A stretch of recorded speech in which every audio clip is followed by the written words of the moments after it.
Okay, so this is my presentation for advanced coaching.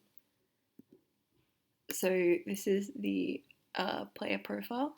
So I have one player who currently plays AFL with a local club. He has informed me that he is a midfielder with his local club. He is age 10, which means he is in year 6. And he has only played social AFL at a local club, so he hasn't played any professional or competitive level of AFL. Some needs he has is to improve handballing, as he is turning the ball over quite a lot, as we observed from the first couple of sessions. And he is required to improve communication with his teammates as well. Some of the expectations are that the coaching drills will improve his accuracy with handballing and kicking, and we will do small, simple drills to improve gameplay. Some special requirements are that we only are available to coach him once a week during Spotswood school lessons, and we only have 3 full sessions with this player, and the sessions go for about an hour.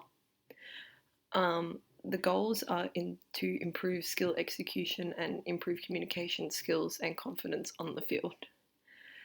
He follows instructions well, as observed in the first session, and he's easy to be coached, but he's still young and easily distracted. So from the basic information I have, I found that he was Italian and he is of white colour. He has no disabilities, as I know. He is a Catholic.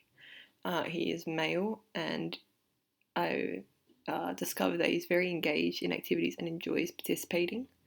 I'm unsure of any medical needs, and his physical characteristics are that he is small and hasn't had a growth spurt yet, but he has very good speed and agility because of this. Okay, so this is our first skills assessment. So for this I did handballing. So in this video we can see the players completing a handballing drill. This drill works on many aspects such as reaction time, accuracy, and the general skill of handballing. So I'm just going to play this video now. You're going to start in this code, I'm going to handball it to you, and then I'm going to say a colour. Okay, so we've got the yellow code, we've got the white code. So what's going to happen is I'm going to handball, then I'm going to say yellow, so you're going to turn around and handball it. Yeah. So handball from that code. That's okay. And try again here. So I'm going to say white. So turn around, handball to white, good, and then you turn the back line, and then the next person jumps on. Okay, so as we can see in that video, hopefully the audio is okay. That is a little handballing reaction drill. Some areas for improvement with these players, although you can't see them in the video, is the technique they use when handballing.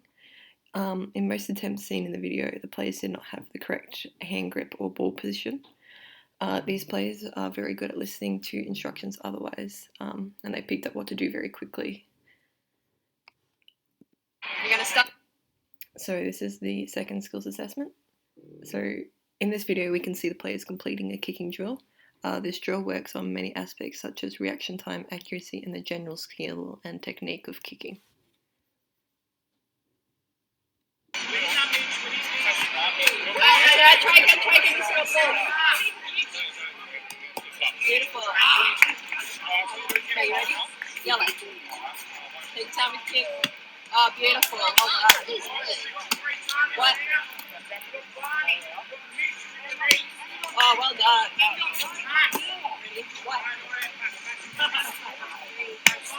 Well done. Ready? Yell it. Okay, so although you can't actually see the players in this, you can hear me coaching them. So some areas for improvement with these players with this skill would be working on the accuracy. So you, in the video, the players struggled to make the distance, and they had to they actually had to kick. And when or if they did, the aim was way off, and the seated coaches were required to move off their cone to retrieve the ball. This is a really simple thing to fix with a couple of kicking drills over the next couple of sessions.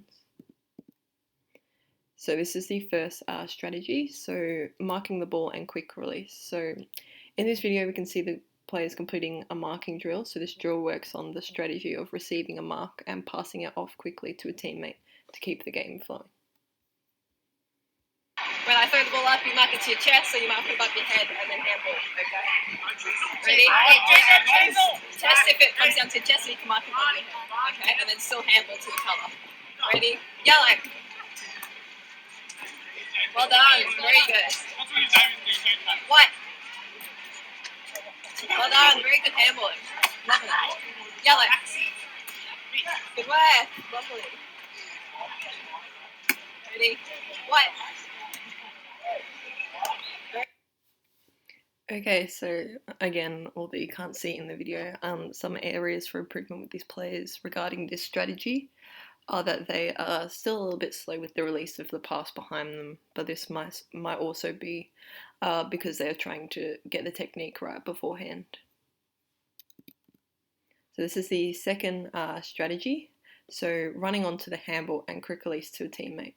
So in this video we can see the players running onto a handball and quickly releasing to their teammates. This drill works on making the players learn the proper gameplays that happen in a relay AFL game. Let's click play. Nice. Good work. Yellow. Good. White. Well done. Nice and quick. Yellow. Lovely. White. Nice. Good work. White. It's alright, you can take a bit of time. Yellow. White. Okay, so even though you can't see in the video, the players were actually running onto the handball that I was passing to them. So some ways to improve these players' performance are increasing the distance of running onto the pass and increasing the distance that they have to handball to their teammates. This will help the players learn the aspects of an AFL game even if they have no prior knowledge. So the description of the actual coaching program is an individual coaching session delivered by myself once a week. Individual session will focus on targeting and improving specific areas, and the duration will be initially 3 sessions over 3 weeks. Areas targeted for improvement, so our skills are handballing and kicking, and our strategy are manning the mark and contested marking. Some of the goals we have are to improve handballing accuracy, improve kicking technique, learn to man the mark successfully, and learn how to contest marks successfully. And then some of the safety concerns we have with the program are injury, so lack of knowledge of the game could lead to completing something incorrectly and injuring himself or others. So such as, running and trying to tackle someone when they don't know how to yet, that could cause injury to himself or others. And the area that we actually complete the program in, so we have to ensure the ground and surrounding are safe to complete the session. So the current schedule for the coaching program looks like this. So we have our 3 sessions and then we have an extra session if required.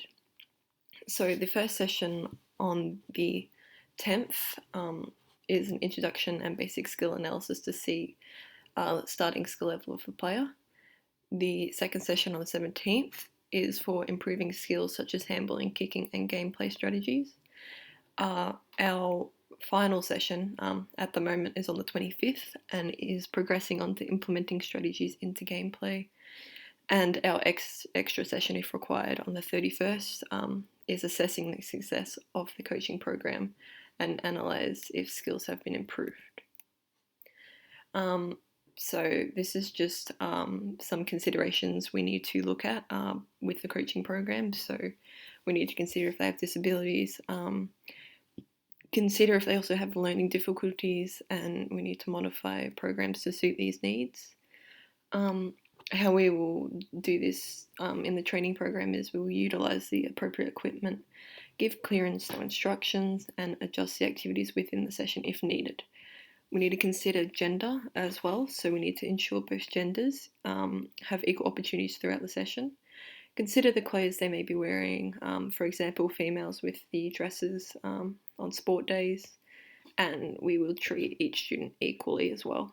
How to accommodate this into the training program is to just adjust the program where needed to make sure both genders are equal and comfortable in the session. So obviously maybe removing tackling if the females are in dresses, just for their privacy. We also need to consider cultural beliefs. So we need to consider first languages. So they may not speak English, or they may have limited English. And we need to ensure the coach's behaviour is accommodating and approachable as well.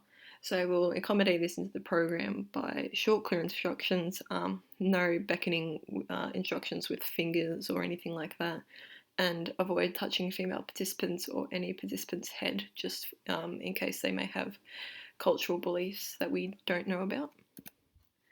Okay, so here are some of the resource requirements we need for our coaching program. So Jessie, our diploma student teacher, other CETA classmates, so the other coaches around, Sally, who is the Spotswood Primary School PE teacher, and myself as a coach. Some of the physical requirements are footballs, the basketball court, cones and sashes. And some electronic requirements are recording devices, phones, watches, and Huddle, which is a skill analysis program. So these are just some legislative and organisational policies that we need to follow for a coaching program. So there's obviously the duty of care, and the school look after this by having a sign-in policy, and occupational health and safety. So the school check this by working with children checks, which as CETA coaches we all have. And that is it. Thank you very much.